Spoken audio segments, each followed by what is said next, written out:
حضور سره خو صحابه محبت کوو نه، لیکن زمونږه مینه د حضور سره داسې مینه ده چې حضور پې په صحابو کې فخر کوي. دا زما پرې خبره پوه شوې؟ یو خو د حضور سره صحابو مینه کوله، هغه په خپل ځای ده. حضور صحابو ته وایي تاسو زما سره مینه کوئ، ټیک ده وایي.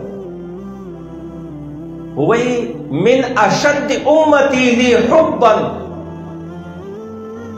زما سره زما امتینو کې چې داسې امتین دي زما سره محبت کوي.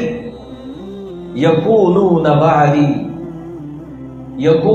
بعدي هغوی زما نه وروستو را روان دي.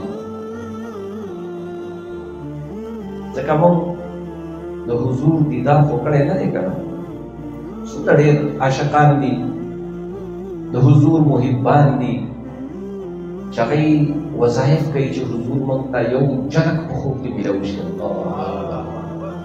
یو جنک د حضور دیدار وشي، د حضور ملاقات وشي.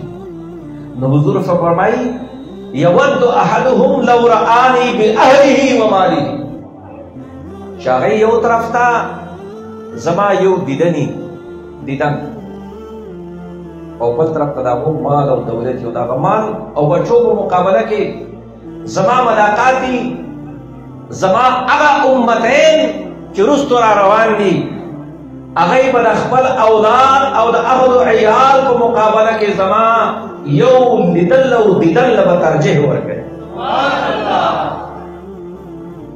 او دا به سمه خوشبختي وي که نه چې اچانک موږ ته حضور صلی الله علیه وسلم مخامخ شي، نو د بنده به څه جذباتي هغه بدني آقا چې موږ ټول عمر د هغې مدح سره یې کوو.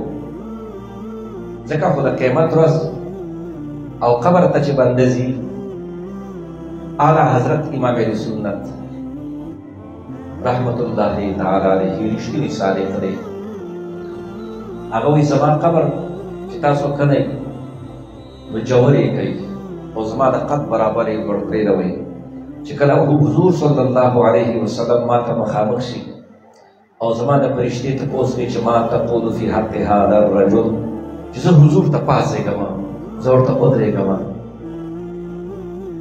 دا هغه مینه ده، هغه مینه ده چې اعلی حضرت یې د مرګ نه پس هم مني، د مرګ نه پس وایي زما قبر ډېر جوړ کوي او زما د قد برابر یې جوړ کوي چې زه پکې ودرېدی شم. چې کله محبوب علیه السلام ما ته مخامخ شي، ځکه د حضور ذات به مخامخ کېږي، د حضور پخپله حضور صلی الله علیه وسلم او فرشتې چې راته وایي ما تقول فی حق هذا الرجل، ای احمد رضا خان دې سړي باره کې څه وی؟ او حضور چهره انور ما ته مخامخ شي چې زه ورته پاڅېږم، حضور ته ودرېږم، تعظیماً ورته ودرېږم.